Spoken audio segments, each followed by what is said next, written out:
Ya kembali ke konsisten tadi seperti tanah merah yang Mas Adis katakan, itu justru belakangan dijadikan orang sebagai kesalahan Mas Adis memberi IMB di tanah merah. Sehingga ketika itu meledak, rakyat kena dipelumpang gitu. Ya.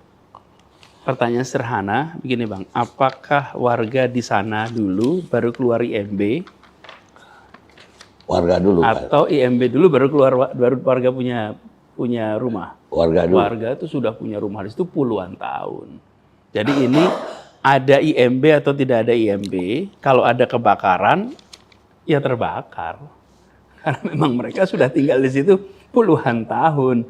Ada IMB, ya terbakar. Nggak ada IMB juga kebakar. Jadi ini sesuatu yang ya boleh saja lah sebagai percakapan sosmed gitu ya. Tapi sebetulnya urutannya itu ada post hoc fallacy itu, ada kekeliruan menentukan urutan itu. Ya, nah, ya. Tapi ada hal yang mendasar Bang di sini, bahwa ada hak hidup dasar rakyat yang harus kita penuhi. Air, listrik, itu hak dasar. Bagaimana kita membiarkan rakyat kita sendiri, di tanah kita sendiri, tidak memiliki akses kepada air, tidak memiliki akses kepada listrik, karena tanahnya sedang sengketa. Jadi saya katakan sengketa tanahnya biar diselesaikan di pengadilan. Silahkan diselesaikan. Saya tidak mau terlibat soal sengketa tanahnya. Karena sengketa tanahnya bukan wilayah kami. Tapi saya sebagai yang bertanggung jawab di Jakarta harus bisa memberikan hak dasarnya, air di situ. Sehingga mereka bisa mendapatkan air bersih dengan harga yang terjangkau. Yang kedua, mereka mau berusaha Bang. Itu udah puluhan tahun di situ. Oke. Dengan ada IMB, mereka bisa ambil kredit.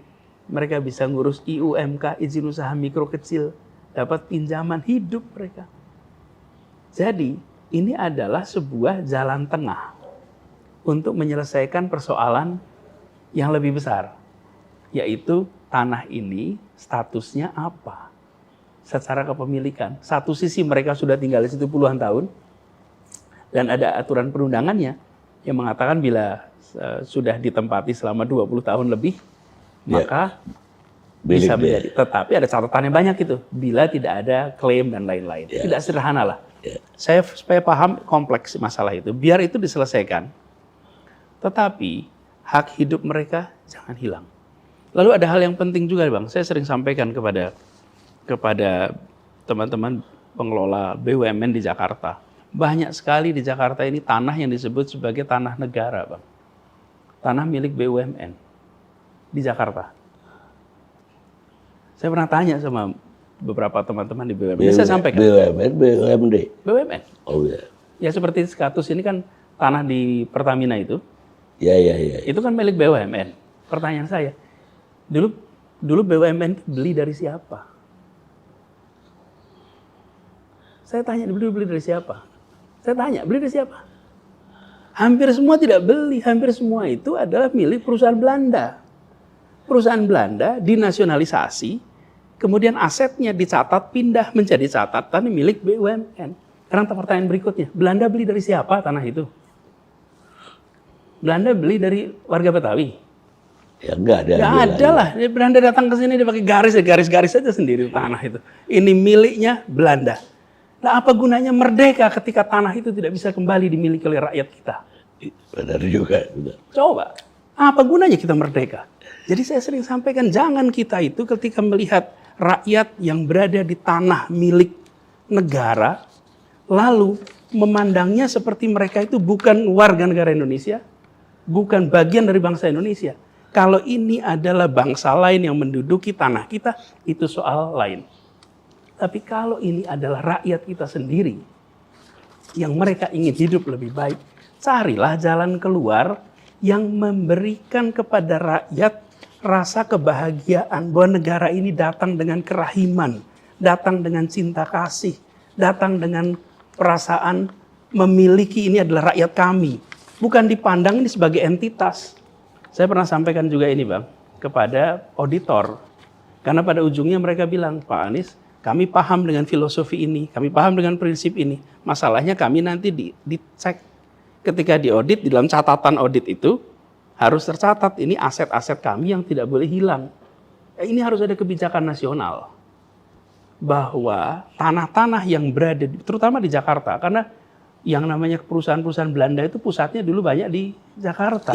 Di sini banyak sekali tanah-tanah yang sebenarnya disebut sebagai tanah milik BUMN, tanah milik negara, yang sesungguhnya itu adalah tanah yang dikuasai oleh Belanda, yang sekarang ditempati oleh bangsa Indonesia yang barangkali kakeknya dulu ikut meninggal memerdekakan Republik ini.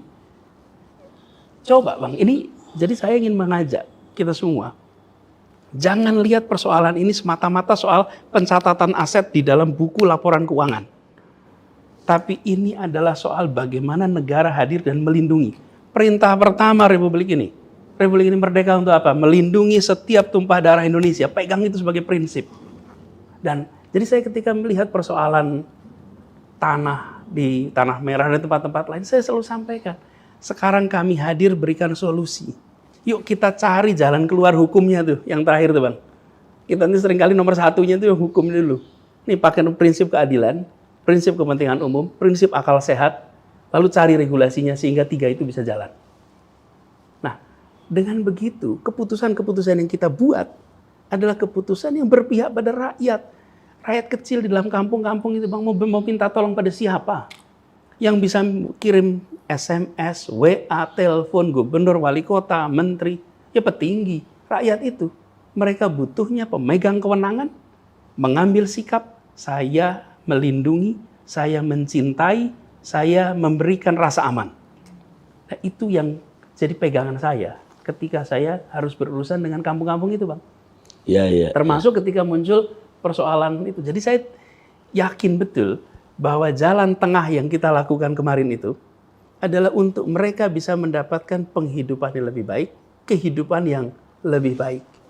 Dan saya mengharap pengelola aset-aset negara ini, mari pandang aset ini bukan sebagai barang yang kami beli. Ini adalah barang yang banyak warisan dari pemerintah kolonial. Saya ulang, pemerintah kolonial, penjajah, yang dicatatnya sebagai milik kita. Sekarang ketika rakyat ingin ikut menikmati juga, what's the problem? Carikan jalan keluar. Mudah-mudahan ini didengar ini. Saya sudah berkali-kali menyampaikan di dalam pertemuan-pertemuan ketika saya menjadi gubernur berurusan dengan BUMN, saya sering sampaikan itu. Bahwa sudah saatnya kita mengatur ulang cara pandang kita terhadap rakyat yang sudah puluhan tahun tinggal di sebuah tempat yang tanahnya adalah turun-temurun dari kolonial Belanda. Ya, kalau Mas Anies punya pendapat begitu berarti juga tidak hanya Tanah Merah atau Jakarta. Rakyat-rakyat di desa-desa itu juga tanahnya dulu jadi hak ERPA, hak Egendom, yang semuanya dikonversi jadi PTPN, jadi hak milik negara. Lah, ya itu milik mereka kok. Nah, sekarang mereka jadi buruh tadinya aja. Makanya begini, filosofinya dipegang. Bahas itu satu persatu Bang. Seperti juga kasus ini. Saya melihat dalam kasus ini, coba dicari satu persatu. Tapi prinsipnya, jangan kita membayangkan seakan-akan kita ini berhadapan dengan kekuatan asing yang memegang aset milik negara kita. Bukan rakyat kita sendiri. Yang butuh tempat situ untuk apa? Bukan menjadi bilioner. Untuk bisa nyekolahin anak. Untuk bisa hidup. Apa susahnya negara ini punya prinsip cinta kasih gitu. Menyayangi gitu. Jadi satu sisi administrasinya dibuat, regulasinya dibuat, tapi prinsipnya melindungi rakyat. Kita ini seringkali tidak peduli sama rakyat kita sendiri. Yang penting negara ini aman. Negara ini hadir untuk melindungi rakyat. Jangan dibalik. Bahwa kita ini hadir untuk melindungi negara. Ini cara pandang kolonial ini. Cara pandang sebagai negara merdeka adalah negara hadir melindungi orang-orang yang berjuang untuk memerdekakan gitu. Jangan yang memerdekakan malah gak dapat apa-apa. Barangkali mereka dulu ikut berjuang kakek-kakeknya Bang, kita nggak tahu.